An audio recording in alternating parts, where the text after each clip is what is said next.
on anything we went over or anything that was talked about? Actually, I was curious to know why there were certain people on the stage talking, and then you had people who were walking, handing out the microphones, and other people were commenting. How did all of that come about? Well, that's a great question. That's actually something Jehovah has put into place. Really? Yeah, it's a system of administration he's had since the beginning of time. If you think about it, even Adam and Eve had a job caring for the earth and its creatures. Like a business, it puts in place an administration to keep things organized and accomplish their goals. Jehovah used administration to accomplish his will. That's true. I guess I didn't think about that. Yeah, and you can take particular notice of Jehovah's wise administration in Moses' day, where an even more detailed system was put into place. And we can see that at Exodus 18, 19 through 22. Will you go ahead and read that? So 18. 19 through 22. Okay. It says, "Now listen to me. I will give you advice, and God will be with you. You serve as representative for the people before the true God, and you must bring the cases to the true God. You should warn them about what the regulations and the laws are, and make known to them the way in which they should walk, and the work that they should do. But you should select from the people capable men fearing God, trustworthy men hating dishonest profit, and appoint these over them as chiefs over thousands, chiefs over hundreds, chiefs over 50s, and chiefs over 10s.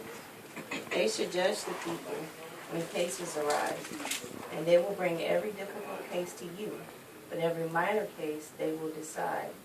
Make it easier for yourself by letting them share the load along with you." Yeah, so you see in the scripture how Jehovah placed Moses with handling Israel's affairs, and then Moses was then able to delegate work to reliable, God-fearing men, such as Aaron, Moses' brother.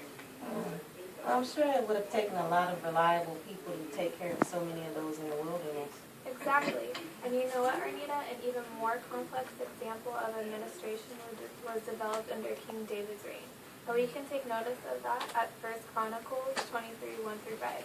And would you mind reading that as well? Okay. Chapter 23, 1 through 5.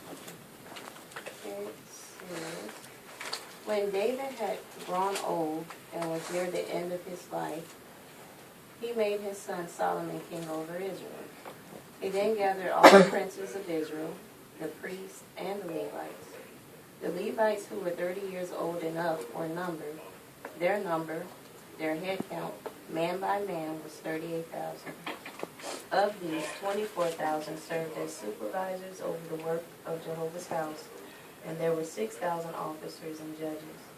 And there were 4,000 gatekeepers, and 4,000 gave praise to Jehovah on the instruments about which David said, 'I made them for giving praise.'" So we see in this scripture that Jehovah had King David's kingdom so well organized that even singers and musicians had their place in the kingdom. Yeah, see, that reminds me of the meeting when we were all singing. I think I saw somebody turn the music on.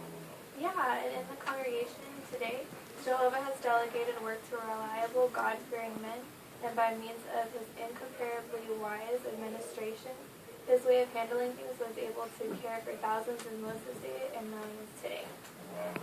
You know, that's amazing. Thank you so much for sharing all this information with me. I actually look forward to going back to the meeting on Sunday. All right, great. So I'll see you Sunday. All right.